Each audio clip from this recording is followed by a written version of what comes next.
Ayan o. Gandang hapon. Tapos na. Ang itatanim ko dito is talong. Dito kanina nag-transplant na ako ng yan, kamatis. Kamatis dito. Tapos yung dun sa kabila, yan, mga okra yan, okra. Tubo na yung mga okra ko. Tapos dito, yan, mga sitaw. Sitaw yan. Yan. Gagapang na siya. Tapos sunod na linggo maglalagay na ako ng abono ko. Abono yan. Ang una ko kanina pa lang nag-abono ako nito, yung urea. Yan. Parang asin. Yan. Yung abono. Tapos sunod, complete. Yan.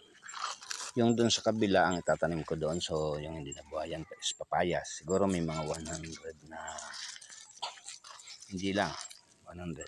Ito tingnan nyo. Ngayon ipapakita ko yung itatanim ko dito ng talong. Malapit ng ayan, talong. Talong yan. Nandito ang similya. Papakita ko sa inyo. Ayan, yun. Ito ang itatanim ko doon. Ayan yung seedlings ko ng talong. Ayan. Tapos ito yung seedlings ko ng sili. Ayan, yan. Sili yan. Tapos ngayon papakita ko sa inyo ang seedlings ng papaya. Tapos ito naman yung seedling ko ng papaya. Malapit ng transplant yan. Dami oh. Yan. Tapos ayan. Tapos ito yung kakao. Ngayon may konting talbos kamote akong tinanim. Para makapaglibre na rin ang gulay ito. Ayan ah. Buhay na yung aking mga talbos. Yan.